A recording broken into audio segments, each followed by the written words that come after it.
Дед Максим был долгожителем, как и многие другие мужчины в его семье, его дед и прадед, все они прожили более 100 лет. Отец деда Максима был еще жив, жил в другой деревне, ему было 104 года, и можно посчитать, сколько лет самому Максиму.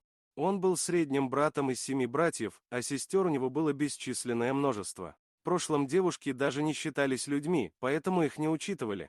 Нет, не потому что их не уважали, а потому что каждая девушка была потенциальной невестой. Она выходит замуж, вьет гнездо и уезжает в другую страну. Она уйдет в другую семью и иногда больше не увидит своих кровных родственников, особенно если выйдет замуж далеко. И тогда другая семья будет считать ее частью себя. Если она родит сыновей, ей будет оказана честь. Каждая женщина в семье считалась ее сыном, так было заведено. Вот так дед Максим, находясь в своей собственной семье, все равно был хаджой женского пола. Так случилось, что старик был вдовцом. Его жена погибла в результате несчастного случая. Говорят, что она упала с лошади и умерла, не приходя в сознание. Его младший сын живет с дедом Максимом, поэтому Максим не хочет жениться, чтобы не обидеть сына. Он не уважал память матери, но, как говорится, не мог бросить вызов природе. Дед Максим посещал всех бабушек, вдов и даже женщин, которые были не против разделить с ним постель. Что дед делал в постели, неизвестно, но женщины цеплялись за него. К нетерпеливому старику стали приходить женщины из других деревень. Все они хотели знать, кто этот храбрый старик.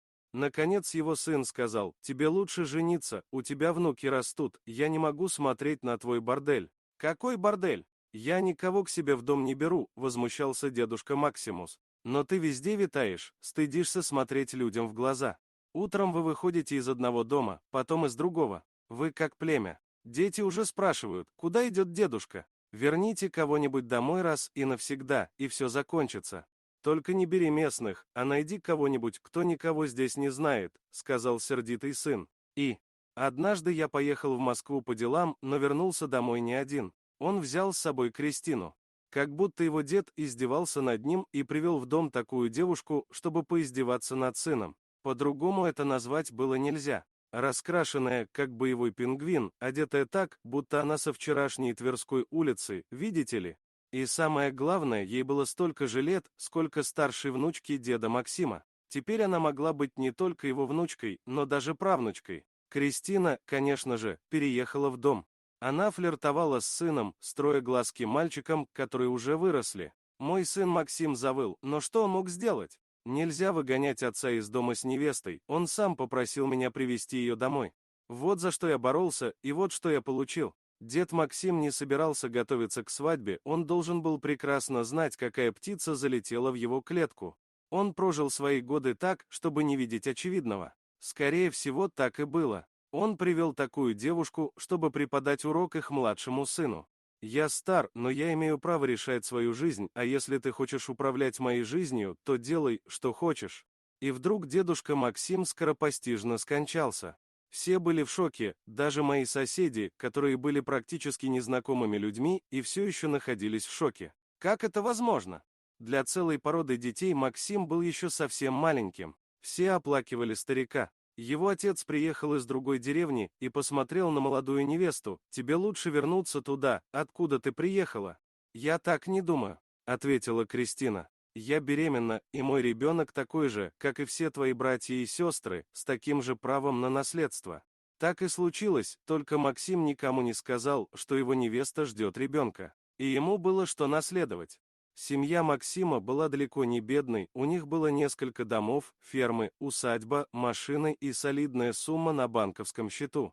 Семья была очень богатой. Все поколения старались не только сохранить, но и приумножить то, над чем так упорно трудились их предки. «Ну ничего не поделаешь, раз мы не успели официально пожениться, останемся до рождения ребенка, а там посмотрим, будет ли он из нашего рода или нет», — сказала мама Максима. «И как бы вы это определили? Может быть, он будет похож на меня?» — спросила Кристина. «А мы закажем тест ДНК, у нас достаточно денег», — улыбнулся глава семьи. Кристина просто молчала. Наступил день похорон, гроб пронесли по деревне, а дорогу к кладбищу выслали еловыми ветками. Могила была уже вырыта, все было готово. И как только группа была готова опустить гроб средь бела дня, и в ясную погоду раздался гром. и буквально через мгновение молния, да такая мощная и толстая, врезалась прямо в гроб деда Максима. Потом крышка этого природного катаклизма слетела, и дед Максим сидел в гробу, весь в дыму и искрах, и смотрел на все непонимающим взглядом. «Он жив!» — крикнул кто-то из толпы. «Какая сцена!» Половина из них кричала, что он вулканец, вампир, оборотень, и что его нужно немедленно заколоть, отрубив на всякий случай голову. Другие падали на колени и начинали молиться, касаясь лбом земли. Ветхий человек был воскрешен подобно Иисусу, как в Писании были вспышки молнии. Как предвестник его воскресения, весь народ разделился на два лагеря и почти поссорился. Хорошо, что старый фельдшер вмешался и остановил резню. «Я должен осмотреть пациента и научно решить, здоров он или нет». «Я сплю», — говорит дед Максим фельдшеру. «Я просыпаюсь наедине с собой и медленно пускаю слюни, что я в гробу». Было темно и душно, сердце билось все чаще и не было понимания, что делать дальше. Вдруг что-то стучит по крышке. Она отстраняется, я приподнимаюсь и вижу, что меня хоронят. Даже сначала мне показалось, что я все еще сплю. «Вы находились под действием сильного снотворного», — говорит фельдшер и объявляет страдальцам на улице, что дед Максим не вампир и не наваждение, а просто у него был приступ летаргического сна и все.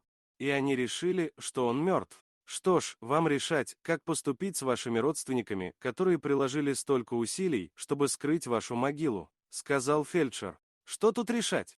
Это и так ясно. Кристина, иди сюда, дорогая. — крикнул дедушка Максим. «Прости меня, дорогая, это дело рук дьявола», — начала объясняться Кристина, ползая на коленях к зрителям. «Собирай чемоданы, детка, и сразу в Москву», — сказал Максим. «А как же наш ребенок?» — пробормотала Кристина. «Мы не можем иметь ребенка, я бесплоден с тех пор, как мне сделали операцию после смерти жены. Хватит с меня детей. Я хотел, чтобы можно было без проблем гулять, а не воспитывать детей», — объявил всем дед Максим. И вот опозоренная невеста уехала в Москву с пустыми руками.